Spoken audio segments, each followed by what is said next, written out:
beautiful day here in Phoenixville. Hello, I'm Peter Urschler, and welcome to Mayor's Kitchen, the place where friends and neighbors come to meet here in Phoenixville. Today we're fortunate to have with us Robb Frees. Hey Robb, how are you? I'm well. Good to see you, Peter. It's good to see you too. Thanks, Robb. Thanks for coming by. Thanks for having me. This is a great opportunity. Absolutely. I mean, Robb is literally one of my neighbors. Robb actually owns Frees Insurance Company, which is located right on Gay Street. Well, 120 Gay Street, block up from the post office. Oh, perfect. And now, Robb, your family has been really involved with the insurance company from the very beginning.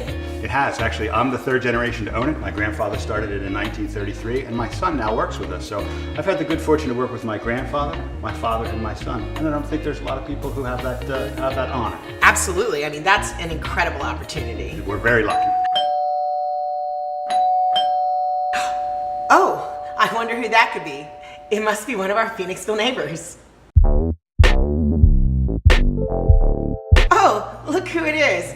It's Stefany Gess. Hey, Stefany, how are you? Hey, good. It's good to see you. What's this that you brought with you? I made you a gift. Oh, thank you so much. Since you're a great host, I wanted you to have a serving tray. Oh, fantastic. Yes. Thanks, Stefany. And you know Robb? Oh, good to see you. It's been a while. Yeah. Well, Stefany, thank you so much for coming over today. This has a very industrial kind of design to it. Did you make that? I did. I hand made that for you and put a little chalkboard piece on it so you can write what you're serving for your guests. Oh, thank you. That is amazing. Thank you so much. And I know you and Robb are definitely Phoenixville television personalities.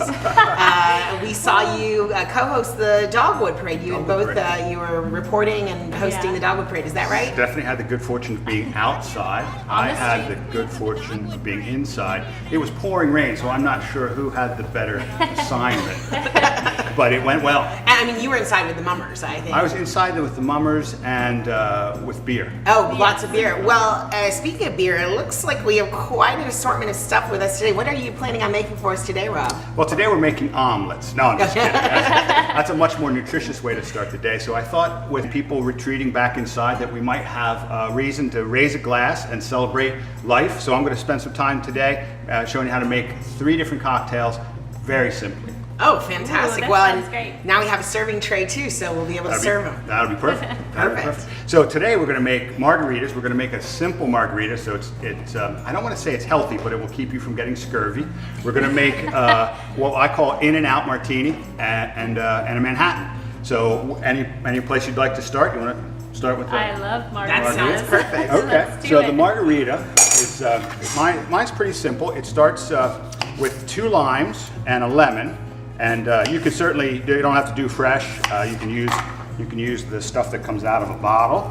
But very simply, what you're going to do is you're going to take the juice, and you can use a press or a squeezer like this. And that smells great, Robb. I mean, I guess just having that fresh lime juice. Oh, it's wonderful. And you know, I love margaritas, and having them without all the sugar, because this is actually going to be, so it's 2 limes and a lemon.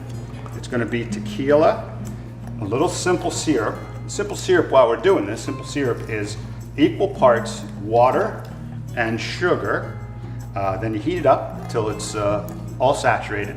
So, and you can put the sugar in based on how sweet you want it to be.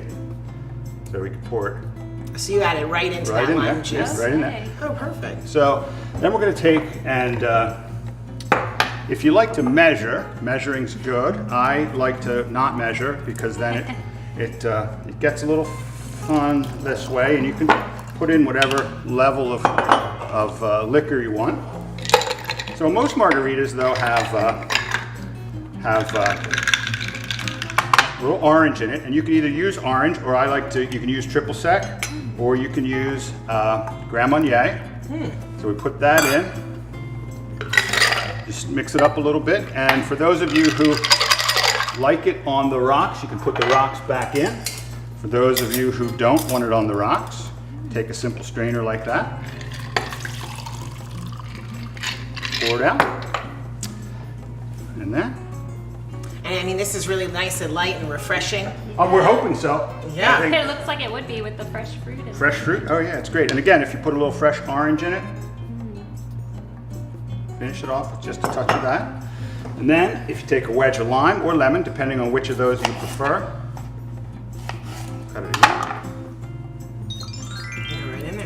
right in. Oh, perfect. So it's, yeah, voila. So it's probably not as cold as I'd like it, but you can certainly take a taste. Oh, let's see. Just to see, have to suffer through it. How'd we do? Oh, perfect. I love it. See? Would you Oh, try? I mean, of course. It's not a that's- silver chalice, but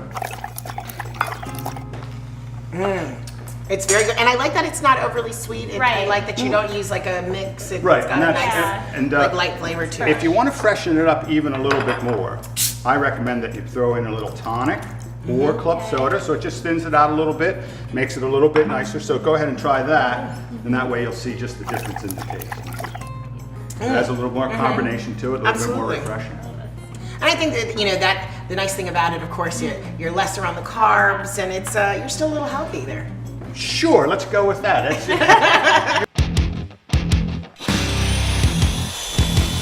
That's So, Rob, it looks like we have more ingredients. Are we making some more drinks? We are, and again, these are going to be very simple drinks, but super delicious, very tasty, and easy to make. And again, like with the margarita, you can adjust the flavor a little bit, add a little more lime juice, a little more lemon juice, add some extra simple syrup, add some more tequila. There's never anything wrong with that. So the Manhattan. So I'm a big fan of glassware. Glassware is really important. This was actually a birthday gift, so it's a glass shaker. Here's the nice part about a glass shaker, and we'll get to that when we make the martini. But if you have a metal shaker, once everything gets cold, it's very hard to break apart. So Manhattans, though, we're never going to put in a shaker. We're always going to put them in a mixing glass. Okay. So we're going to do about 2/3 1/3 of red vermouth to 2/3 bourbon. Now, this is a bourbon Manhattan. You can make a whiskey Manhattan or a rye Manhattan. But basically, it's all about letting it get a little chilly. And then there's two special ingredients. Now, for those of you who love stemware, Manhattan glass is perfect. If you want to make sure that the drink stays cold, you could put some ice in it before you make it. I personally like to run a little water into the glass, so there's just a little water on the bottom, and then put it in my freezer. So when I take it out, there's a tiny little ice cube in there. So when I put I like that. yeah. Oh, that's a nice trick. I've never Yeah. done that Well, before. you know, it's sometimes even a blind squirrel finds a nut.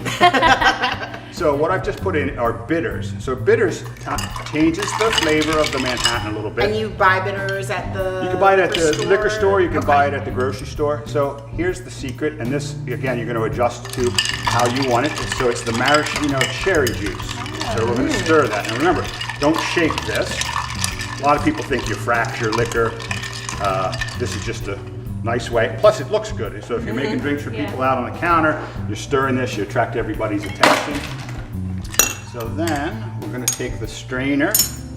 And you call that a mixing glass, Rob? Yeah, mixing glass, yeah. So it's nice it has a little And a pour mixing spout. spoon. So the Okay. other part about the spoon is it's actually spiraled, so it helps stir everything together. So we've got a cold glass, and now we're going to put a cold drink right in it.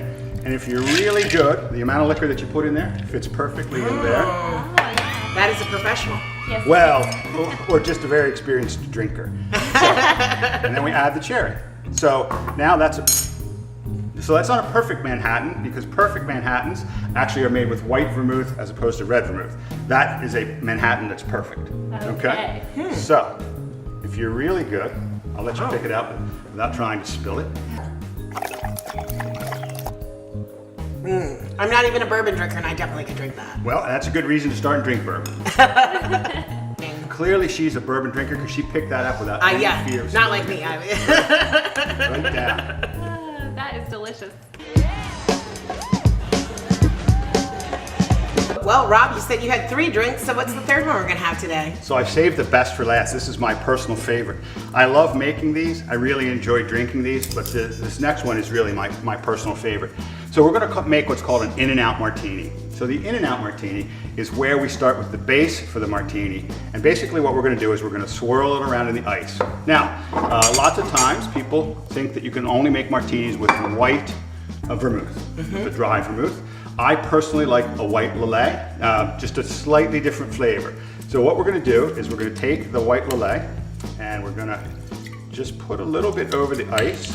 Now here's why it's called an in and out. So you take it and you swirl it around in the glass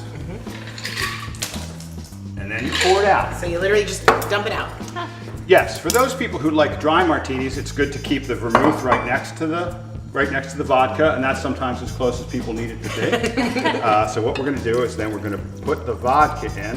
This drink's not for the faint of heart, and you obviously should not operate heavy equipment or drive. I feel like after any of these drinks. Or power. Yeah, or sampling. Any Yes, or definitely. all of I them. think we're done with work for today. Yeah.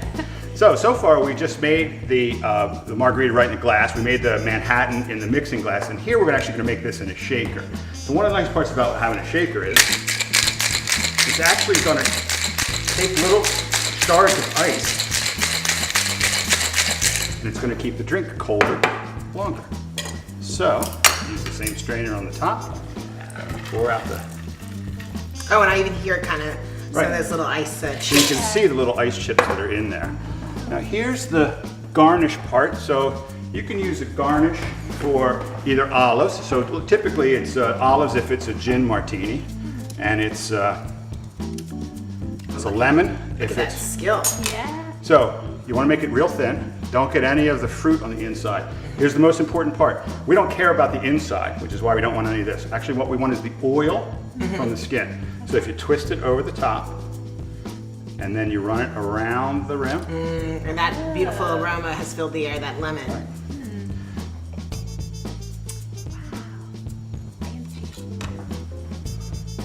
Yeah, not for the faint of heart. That's good. You need to plan your day around this. Oh, Yeah. this absolutely. I think this is a nice end to the day. Yeah.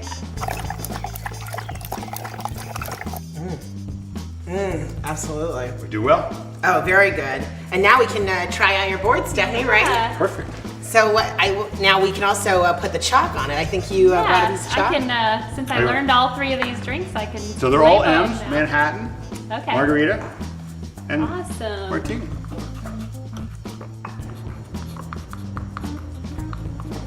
I mean, the nice thing too, I think, Stefany, with this board that you brought us and this serving tray, and then of course this kind of, I mean, it was really not that long to make all these different drinks. Yeah. But you could really have kind of a nice little party where you sampled the different drinks, Sure. Sampling the different craft cocktails, trying out different alcohols. Of course, we have our own distilleries here in Phoenixville, so you've got a lot of opportunities. We're very lucky, and Bluebird does a great job with all of these liquors, and it's a great way to bring them into your house in an easy fashion. That all of this is very simple to make, and it's delicious. I'm so glad I stopped by. Absolutely. Well, thank you all so much. Thank you, Rob. Thank you, Stefany, for being here. And thank you all for being here with us today and watching the Mayor's Kitchen. We're going to take some time now and maybe go sit up on the deck upstairs and finish up these drinks. Thank you all for being here. Just a reminder, always, when you are consuming some of these great adult beverages, make sure that you're being responsible and driving carefully. So thank you all very much, and we'll see you on the next Mayor's Kitchen.